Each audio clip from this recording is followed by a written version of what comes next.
some conjugal visits. We're still making tweaks on the models, but we've got to nail that in the next few weeks if we're going to stay on track. Most of the crunch time is spent making everything perfect, eliminating the bugs, those errors that can ruin gameplay and ultimately game sales. It's crises every day. You're not putting a spacecraft in space, but you are like figuring out why Kim Possible is walking through walls on level 7. And if you're doing it right and you're working together, we find it kind of thrilling.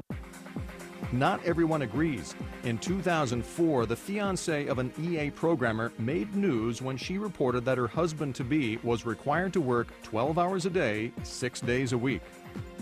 Not long after, programmers and graphic artists at EA sued the company for unpaid overtime. EA eventually paid out a total of $30 million in settlements and changed its overtime policies. Still, it's a far cry from the days when Trip Hawkins ran EA and gave designers the star treatment. But at Hawkins' new game company, Digital Chocolate, the tradition continues.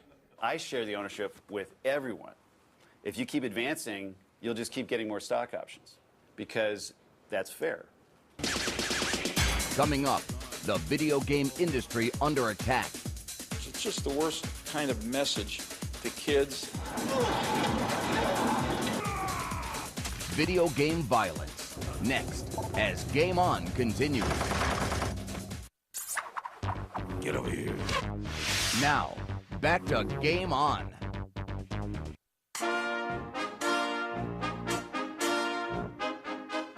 A little over 100 years ago, in one of the first movies ever made, a cowboy aimed his six-shooter right at the audience and fired away point blank.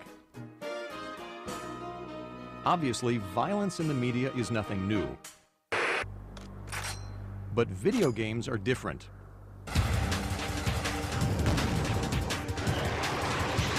Their audiences can shoot back, and that gets a lot of people up in arms. When you ask people to come up with just a word that comes to mind when you mention video games, almost all the time it's violence. And yet, if all we did was produce violent entertainment, we wouldn't be on the verge of becoming the second largest entertainment industry in the world. Even in the earliest days of Atari, gets aggressive second round. There was mayhem and destruction in video games, up to a point. We actually had a rule that sounds very quaint right now, so that you could blow up a tank, you could blow up an airplane, but that you couldn't harm a humanoid figure. And we stuck to it. That rule was broken in 1976 when one of Atari's competitors brought out Death Race. And the object of the game was to drive over pedestrians for points. Now, it sounds horrible and terrifying. The graphics of this is a couple years after Pong. Okay, you got blocks, stick figures. The outcry over this game led to it being pulled off of locations. It led to people not buying it. By the 90s, better graphics led to more realistic blood and guts. And the arcade hit Mortal Kombat. He takes out your head and your spine's connected.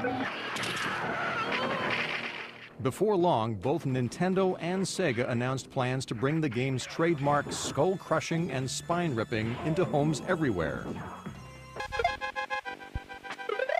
But privately, the folks who brought the world Mario wondered if they could really get that down and dirty. Our standards were not to allow that blood, and we ended up insisting that our licensee take out the blood, and I think we changed the blood from red to green, something like that.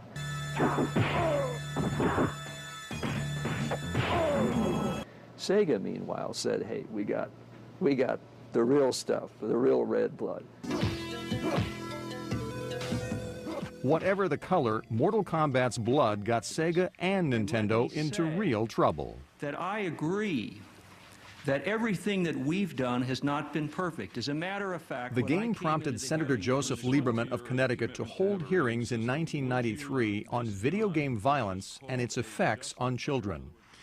I know that one place parents want us to draw the line is with violence in video games.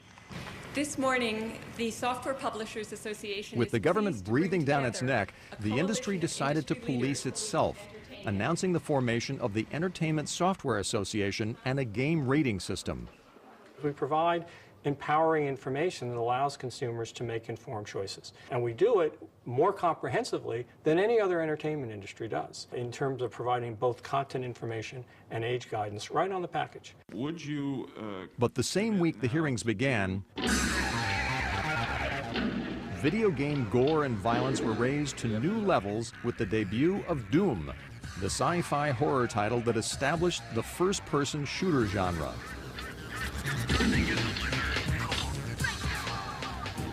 Players see everything through the eyes of the main character, a combat-hardened Marine who uses everything from brass knuckles to rocket launchers in a blood-soaked battle against evil creatures from hell. For hardcore gamers, Doom was love at first kill. But after the 1999 Columbine High School massacre, video game critics called it a training course in murder.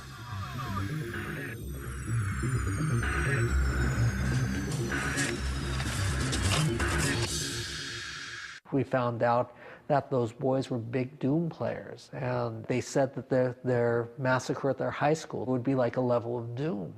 And people got very upset from that. It was the scapegoat. You know who else liked to play violent video games called Doom? Most of America. Most of the children in America, and yet they did not go crazy and shoot people.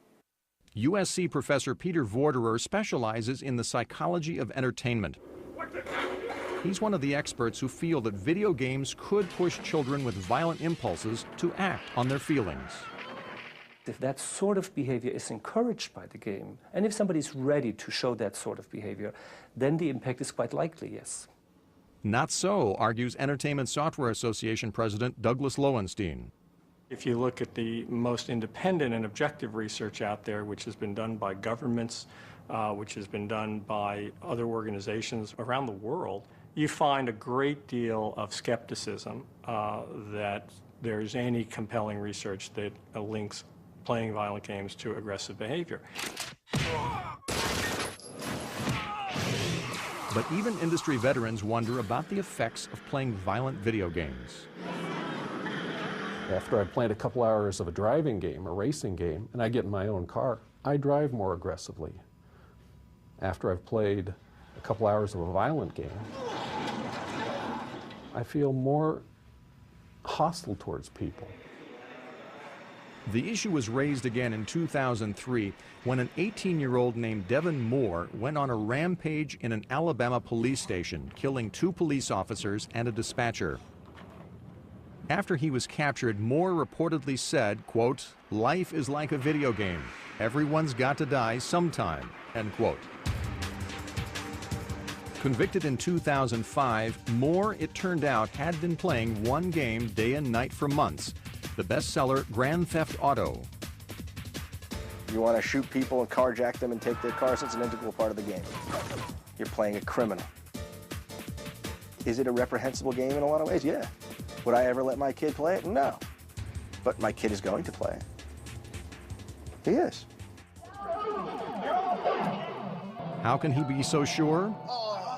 Well, according to a recent survey, 7 out of 10 children report playing M-rated games. 45% have purchased adult-rated titles despite store policies prohibiting sales to minors. Yes, it is. Grand Theft Auto. Step right up. How about a little coffee? And more than a few kids viewed this scene in Grand Theft Auto San Andreas, which prompted Senator Hillary Clinton to call for a federal investigation. The ability of our children to access pornographic and violent material on an M-rated video game is spiraling out of control.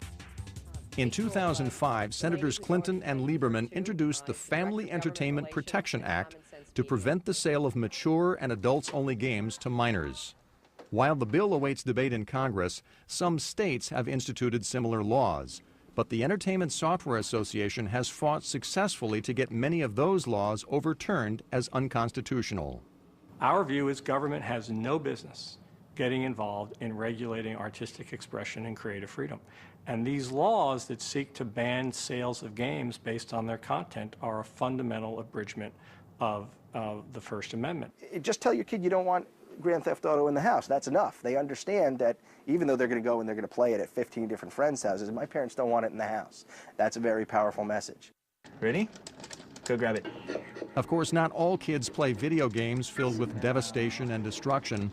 This little guy created a game that's different and became a hero for it. Yay, sword! Coming up, when kids' life isn't all fun and games. You can't give up. Video games that can save lives. Next, when Game On continues. Unauthorized history of video games continues. This is Dance Dance Revolution, a video game that's part disco, part exercise machine. And there's Brain Age, a personal trainer for your brain with puzzles, memory tests, and math problems. See, it really does require concentration. Blue, yellow, blue, red. Yes, believe it or not, there are video games that are actually good for you. Hard, push everything you've got. Come on, go, you can do it. Push. You're almost there, you're there. Yes, excellent. We're at the University of Maryland for the annual Games for Health Conference, a meeting of minds of game developers and healthcare professionals. You give her sort of an idea. You know, I'm not feeling so great today, so she will adjust the workout based on that. There is gold to be mined in the growing use of gaming besides just what you see on your Xbox or PlayStation or GameCube at home.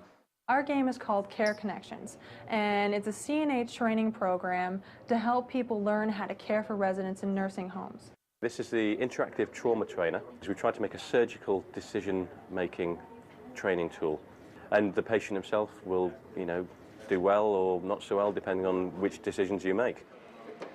They're called serious games. Games that educate as well as entertain. It's a genre made famous by America's Army, the video game from the U.S. Army that started as a recruiting tool and became one of the most popular games for PCs, and not just with PFCs. In today's field training, you will learn the basic first aid skills that can save your buddy's life. A mom credited the game with saving her son's life. Her youngest son actually was able to put into practice the basics, ABCs of life-saving, to save his older brother when an accident happened in the house. Other conference presenters are equally proud of their work. LucasArts software designer Eric Johnson created some of the Indiana Jones video games.